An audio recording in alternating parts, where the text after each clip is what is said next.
Hey, it's Amy from Be Healthy Enough, where I help women over 50 get moving and feel better, even as those darn aches and pains of age start to creep in. And today we're going to talk about something that doesn't get nearly enough attention. Why your hips, pelvis, and core might feel off after 50, and what you can actually do about it.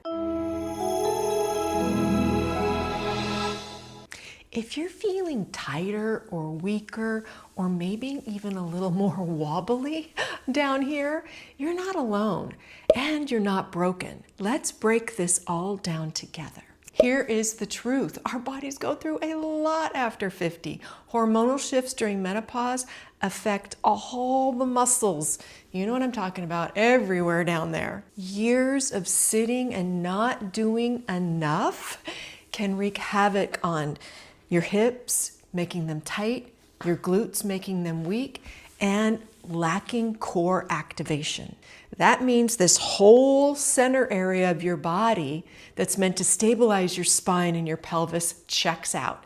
And when that happens, you can feel achy hips, back problems, balance issues, posture issues, and the worst, those leaky problems when you sneeze or exercise. But the good news, you can start fixing it today, and no, it doesn't mean crunches or jumping around. So here's what you can do about this. Let's focus on supportive, smart movements. Here are 3 things I want you to try this week. First, reconnect with your core, not just your abs. I'm talking about your pelvic floor, deep core muscles, and even your glutes. Just doing a gentle pelvic tilt or a bird dog can start waking things up again. And here's how you do a pelvic tilt right from your bed. You don't even have to get out of bed. All right, lay comfortably. You can bend your knees. Now I want you to inhale, and as you exhale, I want you to squeeze your pelvis area. I love the analogy I got from the vagina coach. Imagine you're sucking a milkshake through a straw with your vagina. It's a zip up. It's not just a squeeze, it's a zip up. And then you inhale to relax. Exhale, zip up and squeeze, pushing the low back into the bed, or if you're on a mat, and then inhale, and then do that again. Try that like 3 or 4 times with intention, going nice and slow and zipping up.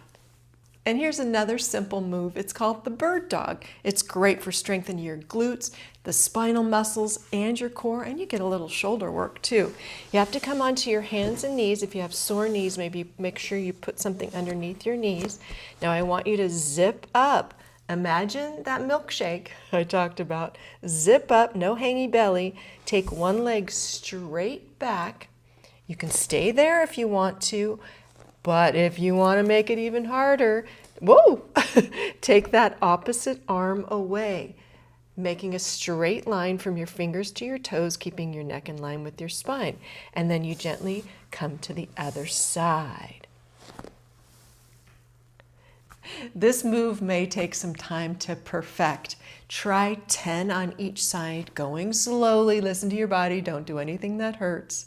Reach out if you have any questions about that move. Make sure you're stretching out your hips. Tight hip flexors can pull your pelvis out of alignment. Just bring one leg back and then push that hip forward till you'll feel this gentle stretch right here. If you want a little bit extra, you can lift your arm up and push a little more. Just don't overdo it. And the third tip is to strengthen with intention. What does that mean, Amy?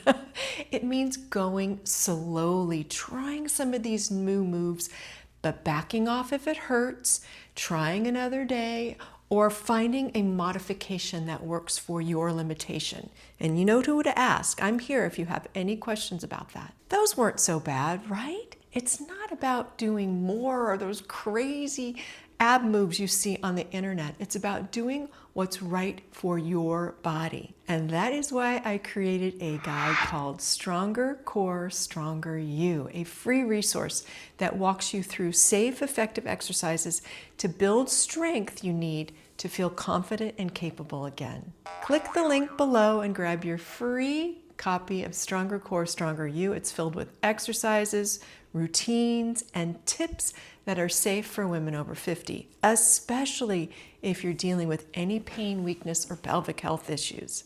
And if you found this helpful, don't forget to give me a like and subscribe for more fitness tips made for us women over 50. Also, drop me a comment and tell me what one area of your body feels off right now. I'd love to help. Remember, you're not too old and it's not too late. Let's build strength safely so you're healthy enough to do everything that brings you joy.